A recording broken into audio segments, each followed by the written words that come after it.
Menjadi juara dunia adalah sebuah impian tertinggi dari setiap pesepak bola yang ada di dunia ini. Ketika kapten sebuah negara telah mengangkat trofi emas Piala Dunia di bawah guyuran hujan konveti, malam itu juga mereka menasbihkan diri sebagai tim terbaik di dunia ini. Nama mereka akan terukir dalam sejarah dunia. Bonus melimpah juga akan mengalir.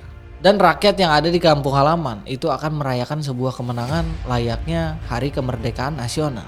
Kelihatannya memang sangat indah, bukan? Tapi sayangnya di era modern, keindahan semua itu menyembunyikan salah satu sisi tergelap dalam sejarah Piala Dunia. Trofi emas Piala Dunia seolah-olah bertransformasi menjadi sebuah jimat terkutuk yang membawa sial bagi siapapun yang membawanya pulang. Ada sebuah hukum alam gaib bin nyata. Sebuah pola misterius yang konsisten menyerang raksasa sepak bola yang menyatakan bahwa status juara bertahan adalah tiket kilat untuk menjadi gugur secara memalukan di babak fase grup pada edisi berikutnya. Fenomena mistis ini dikenal seluruh dunia sebagai The World Cup Champions Curse atau kutukan juara bertahan Piala Dunia. Bagi sebagian orang, ini mungkin hanya terdengar seperti cerita cocokologi dan hanya narasi-narasi buruk yang dibikin oleh media. Tapi kalau kita berani membuka lembaran data dan statistik resmi FIFA, fakta yang tersaji di lapangan bakal bikin bulu kuduk kita merinding. Kutukan ini bukan menyerang tim-tim kecil yang kebetulan hoki, tapi justru menyerang dinasti sepak bola terkuat di benua Eropa secara berturut-turut. Raksasa-raksasa yang dihuni oleh para pemain terbaik dunia mendadak lupa caranya menang, dan mereka kaku di atas lapangan serta berubah menjadi bulan-bulanan di panggung dunia. Rentetan kejadian horor ini memang menjadi sebuah tren yang menakutkan bagi para juara Piala Dunia di era modern ini, utamanya di abad ke-21. Rumah-rumah taruhan Las Vegas dan London bahkan sempat kebingungan membuat prediksi karena hukum logika sepak bola lalu patah setiap kali sang juara bertahan memainkan laga pembuka mereka. Tim yang 4 tahun lalu terlihat seperti robot tak terkalahkan, mendadak tampil dengan mental yang rapuh dan fisik yang sangat loyo. Menariknya, kutukan masif ini memiliki sebuah siklus yang sangat puitis karena diawali oleh sebuah negara besar di awal milenium, menyerang negara-negara lain secara kejam hingga akhirnya lingkaran setan ini resmi dihancurkan oleh negara yang sama yang memulainya. Nah, pertanyaannya, sebenarnya awal mulanya ini dari mana kutukan ini? Dan siapa saja raksasa dunia yang sudah merasakan keganasan kutukan ini? Lalu mengapa polanya berhenti pada negara yang sama?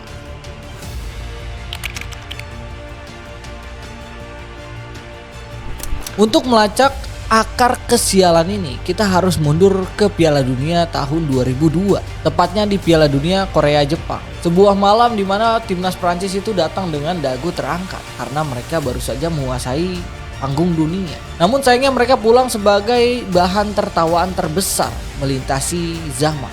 Prancis di akhir era 90-an adalah monster yang menakutkan.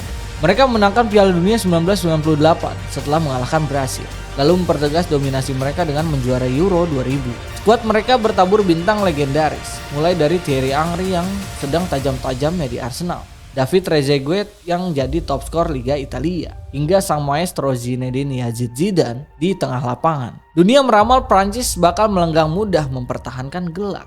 Tapi petaka mendadak hadir hamin beberapa hari sebelum turnamen dimulai. Zidane mengalami cedera paha yang parah dalam laga uji coba, memaksa sang maestro duduk di bangku cadangan dengan wajah cemas. Tanpa otak serangan mereka, Prancis memainkan laga pembuka turnamen melawan tim debutan asal Afrika yang sama sekali nggak pernah diperhitungkan, yaitu timnas Senegal. Pertandingan pembuka itu menjadi shock terapi paling besar bagi masyarakat Prancis. Prancis yang kaku berhasil diacak-acak oleh kecepatan para pemain Senegal. Hingga akhirnya Papa Boba Diop mencetak gol tunggal yang menumbangkan sang juara bertahan 1-0. Kekalahan mengejutkan itu merusak mental skuad Prancis secara instan. Di laga kedua mereka ditahan imbang Uruguay 0-0. Dan di laga penentu Prancis diajar Denmark 2-0. Hasil akhirnya sangat mengenaskan bagi Prancis, finish sebagai juru kunci grup dan tersingkir paling awal. Mereka juga mencetak rekor memalukan sebagai juara bertahan pertama dalam sejarah yang pulang tanpa mampu mencetak 1 biji gol pun sepanjang turnamen. Dan disitulah akhirnya pintu gerbang kutukan itu terbuka dan kutukan akhirnya dimulai.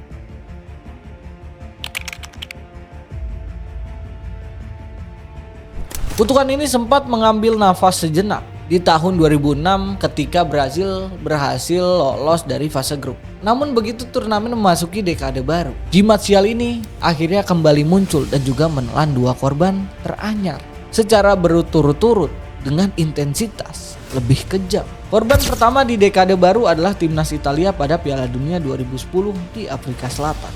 Datang dengan status mentereng sebagai juara bertahan edisi 2006. Gli Azzurri berada di bawah asuhan pelatih legendaris Marcello Lippi. Berada di grup yang relatif sangat mudah bersama Paraguay, Selandia Baru, dan juga Slovakia.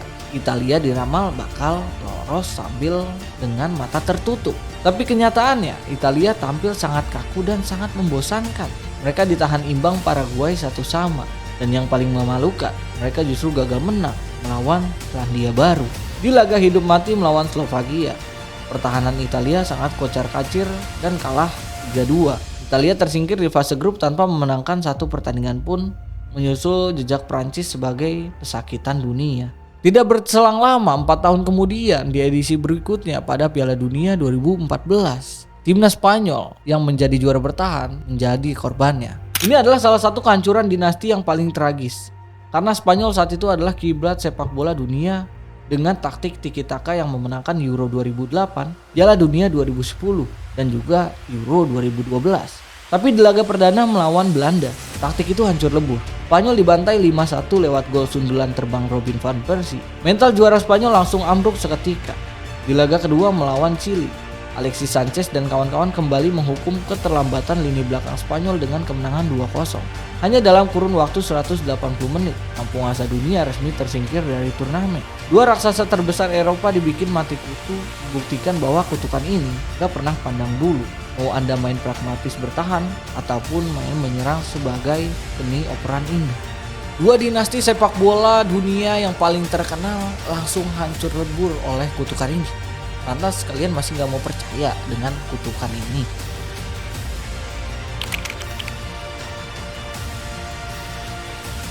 Tapi tunggu dulu, jika Italia dan Spanyol sudah kalian cukup anggap mengenaskan, ada 1 korban lagi yang lebih mengenaskan. Hal ini terjadi pada timnas Jerman di Piala Dunia 2018 di Rusia. Dan ini adalah puncak keganasan dari kutukan juara bertahan di fase grup. Jerman saat itu datang ke Rusia dengan status sebagai juara bertahan Piala Dunia 2014. Edisi di mana mereka membantai tuan rumah Brazil 7-1 di semifinal. Skuad asuhan Joachim Löw ini digadang-gadang sebagai tim dengan kedalaman skuad paling menakutkan. Karena mereka baru saja menjuarai Piala Konfederasi menggunakan tim lapis kedua. Jerman diprediksi bakal mendominasi total. Namun tanda-tanda malapetaka langsung terlihat di laga pertama lawan Meksiko. Jerman tampil sangat lambat dan transisi mereka tampak mati dengan serangan balik kilat Hirving Lozano yang menghukum Jerman dengan kekalahan 1-0. Publik Jerman mulai panik saat itu. Di laga kedua melawan Swedia, Jerman nyaris pulang cepat sebelum Toni Kroos mencetak gol tendangan bebas magis di detik-detik akhir babak injury time untuk menang 2-1. Kemenangan dramatis itu membuat orang mengira Jerman sudah lolos dari kutukan tersebut. Namun laga penentu melawan Korea Selatan justru menjadi kuburan massal bagi mentalitas mesin Der Panzer. Saat itu, Jerman cuma butuh hasil tipis saja, tapi yang penting menang untuk lolos. Dan mereka posisinya sudah menggempur pertahanan Korea sepanjang 90 menit. Tapi pertahanan Korea yang dikomandoi Kim Yong-gwon tampil sekuat karang. Keasikan menyerang dengan frustrasi ketika datang di menit akhir babak tambahan waktu. Korea mencetak gol lewat situasi sepak pojok yang disahkan VAR. Jerman akhirnya panik.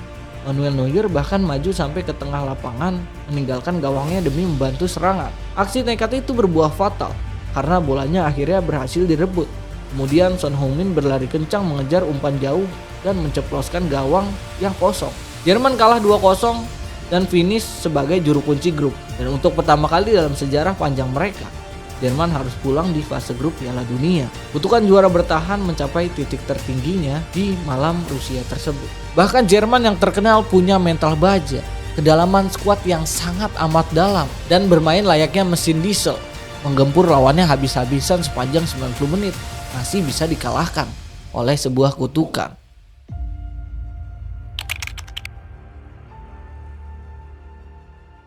Namun lagi-lagi kita nggak boleh melihat fenomena ini sebagai tahayul atau menjadi mistis kesannya. Dan kita harus membedahnya secara logis dan ilmiah, serta faktor-faktor sosiologis di balik kejadian kutukan tersebut. Sebenarnya kenapa tim-tim terbaik bisa langsung menurun sedrastis itu setelah menjadi juara dunia di edisi Piala Dunia sebelumnya? Para analis olahraga dan psikolog fokus pada satu sindrom berbahaya bernama komplasensi atau rasa puas diri yang berlebihan. Ketika sebuah tim sudah mencapai puncak tertinggi dunia, secara psikologis rasa lapar dan agresivitas mereka bakal menurun secara alamiah.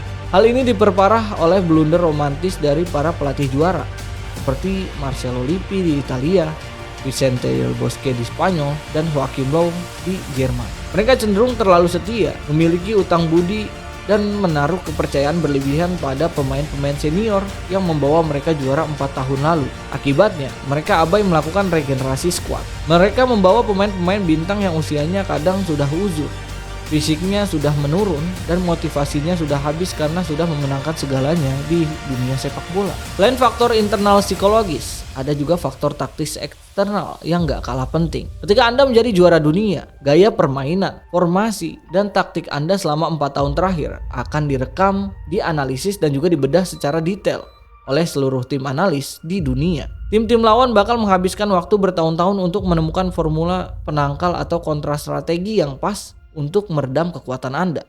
Jadi ketika turnamen berikutnya dimulai, sang juara bertahan datang dengan taktik lama yang sudah terbaca dan sangat usang. Sementara tim lawan datang dengan motivasi yang jauh lebih lapar dan juga fisik yang lebih segar serta strategi yang lebih fresh. Jadi pada akhirnya musuh terbesar dari sang juara itu bukanlah tim-tim lawan yang berkembang doang, tapi dirinya sendiri dan juga ketakutan pelatih untuk mendepak para pemain-pemain senior dan melakukan regenerasi.